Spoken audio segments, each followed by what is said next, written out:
flow with the go. Then I'm behind you. I'm gonna follow you. I'm gonna flow with you. So okay. All right, you ready? Yeah, let's keep it real. I like to be natural. I don't have to prepare, so whatever comes up. Hey, this is Dr. Bill Williams. Welcome, everybody. We are here with the CEO of ONPASSIVE, Ash Mufareh. Everybody knows Ash, or at least you should, because he is the man of the hour. 230,000 people now belong to ONPASSIVE, and people want to know a lot of things. And so I've captured Ash for a couple of minutes here today. And so we want to ask him a few questions. And the first one is, what is the origin of the idea that came to you about ONPASSIVE? To start this thing off, what was the germination of all of it? I want to say thank you so much, Dr. Bill Williams. It's an honor connecting with you. I feel like we have been looking for each other for a while, and finally we are on the same project, and I think that's a final project. What a great closure to our life and our legacy. I'm very proud to be on this mission and journey with you. You inspire me in many ways, as I said it previously, and it's just a pure honor. I think it's an evolution. It was not an overnight thing. It was a build-up. Over the years, we knew we can do better things, or we always wish they can make more sense and be more fair to our advantage. And the problem is always somebody that is unfit, or sometimes lack of ethics, or probably that excessive greed that is leading those ideas. You feel this is something good, but you put your faith and you ride along, then you realize, well, I don't think that's what they meant to do. Then you slightly fade away, and your passion decreases, and eventually it will dissolve. And we know there is something better. We know we could do better. We know there has to be a fair way. And what bigger than when you win with others? I don't think it's the need. It's more of the confidence. I just have a concrete belief that there is enough wealth on the planet that it's not going to intimidate me or take away from my potential wealth if I can share with my fellow citizen or human being. So it's from an area of decency, logic, and just a thirst for some fairness. And at the same time, I think it's very close to arrogancy. It's a fine line. It gets to the point that you have that extreme, ultimate, bold confidence that there's nothing out of reach, and you believe you're capable of doing it or pulling it through. So I decided to really win with my fellow man and woman, and I believe it's just working beautifully. Sounds like you went from heartache and some personal experiences 100%. Well, to a if heart you're not at longing. ease, yeah, if you're not at ease with yourself, or it doesn't, uh, whether about credit or financial partnership, or any type of uplifting, or even putting somebody above you. Why should it be a threat to me? It's like mostly we're trying to compete in a way. So that's why I'm a little bit careful about the competitive mentality. There's no need. You and I can succeed. We don't have to compete. I don't think I can be you. I don't think you can be me, but we can be something unique together.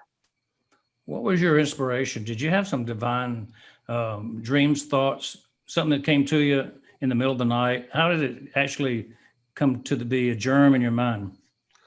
Well, as you know, everything comes from home. Your parents, your grandparents, is like your character is a build-up. It's not overnight. It's mostly we don't pick and choose what you want to follow in your principles or spiritual beliefs, and that whole set of your path. It's mostly we're infected.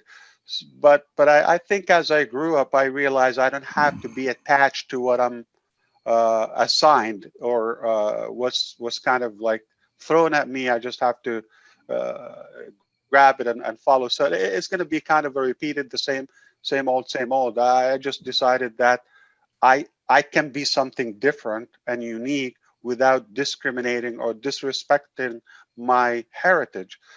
So a lot of it has about respect others, uh, take care of the elders, don't ever insult anybody, be careful, how that kind of conservative mentality. So I have so much of it, but so it's a great combination, not in any way political, philosophy, but just theoretically, the conservative mentality where I still have to respect. I'm not opposing, somebody's ahead of me in life just because they're older.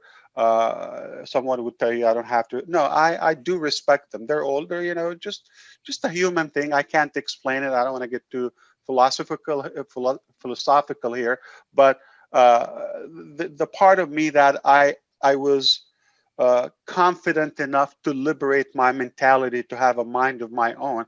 I didn't have to follow exactly what I signed. Then because I already knew what's the outcome of my previous generation or the surrounding generation. If I just want to replicate that, is easy. I can model it. But if I wanted something different, I really have to zoom out. What if I'm the ultimate power? I'm not in any way taking place of God. I'm being careful or any that universal power. So if I zoom out, if I'm the ultimate power, I'm in charge. What do I do? So a side of it is responsibility. A side of it is total liberal mentality or liberated mentality, because again, I don't want to implicate political theory. And it's more of respecting that lineage. Is like, okay, respect others and listen to what they say and don't insult and don't offend and all of that. Yeah, I'm doing that. At the same time, uh, I don't only have to master my own destiny and wealth. I mean, I'm far more powerful with others with me. So I have no doubt that I can achieve more with you, with them, and more, and the bigger, the better. I'm just very clear. I'm so concrete that the bigger the dream, the bigger the team. I mean, you cannot put it in more, simplified words. I'm very uh, say it's the dream is obvious, it's magnificent, is massive, is huge, and I'm aware of it. And because of that, I can no way I can say no. I have enough. I got Dr. Bill Williams, myself, and a couple other great leaders. It's never enough because the more we grow, the more the responsibility is going to grow, the more our dream is going to expand. And you're going to also ignite that passion in others. So now you're duplicating and replicating the dreams and inspiring a second generation of leaders, motivated, passionate individuals. And that's when you have a true meaning of movement. That's exactly where we are now. It's the exact definition of the movement. Your spirit, my spirit, at least in this area, is being replicated across the globe, across generations and backgrounds. It's a beautiful thing. Super duper. I like that. This is a simple question. It's 2020 right now. When did you first coin the term on passive, and how long did it take you to actually start working on the project? So the technical part is like it was enough is enough. That spark was late 2017, 2018, right? Like winter. Okay, when I couldn't see myself following other ideologies. That's it. I said we can do better. What's available? What was available at the time was not convincing. I just knew we could do better. So that was the turning point. Okay, you could say the last couple of months, exactly November, December of 2017. By spring 2018, I was able to have my family on board because our life will never be the same in terms of it's not about us anymore. So I had to make sure we're all in it because it's not my only decision. I had to get my family on board, and we agreed to give it our all. So we are 100% pledging to provide and deliver the best possible product. You know, sitting in his basement, Bill Gates probably had a conversation. Sitting in his den, maybe Jeff Bezos had a conversation. So now, Ash, we're having a conversation. This might be Absolutely. something like sitting around the breakfast table with you. What are you going to tell people when they ask you, why did you bring this new complete economic system into the world, this thing you've called ONPASSIVE? Why did you do that? And what do you hope to take it to? Where's your long-term vision? Well, I mean, though we don't worship money and finances, but I believe it's a powerful tool. We can all agree on that. Money can be um, an impactful tool in our life. We all agree on that, and that can be a very common desire between most of the global population. So I want to focus on the common things between us, on the common ground. I think we can all find things that we disagree on, but that's just going to divide us or weaken us in a way. So what better than having a better life, any betterment in our life, better finances or better global economy, essentially is healthier human being, is more educated generation, is more, or less crime, is more progress and more it's advancement in every aspect of our life, more innovation, more technology, more of that. So I believe you have to go to the core. Money is just about the key to all those solutions. So I believe it can ease off a lot of stress in our life. And I don't think it's about taking care of one's personal issues.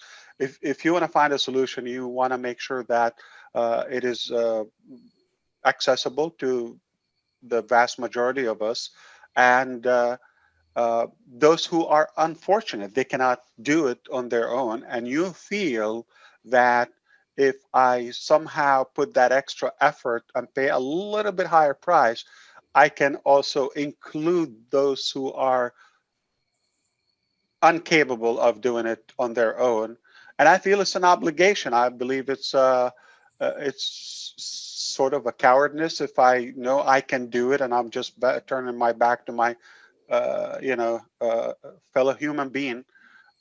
Why? I mean, it's just a little bit more. Okay, it's hard anyway to do it for one, but no problem. Double the effort, double the time, the sacrifice, and now you make an impact. It's an honor. I feel I cannot see myself having the key to to solve or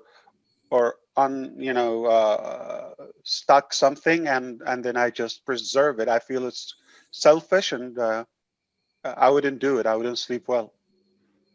That is the origin of the ONPASSIVE movement that you just heard. We're entering the age of Ash. This is an amazing accomplishment, an amazing time. So ONPASSIVE is, of course, amazing. So we'll leave it right there. And thank you, Ash, for this time today. And we're in it to win it, right? Absolutely. It's a pleasure always, Dr. Bill. Thank you so much.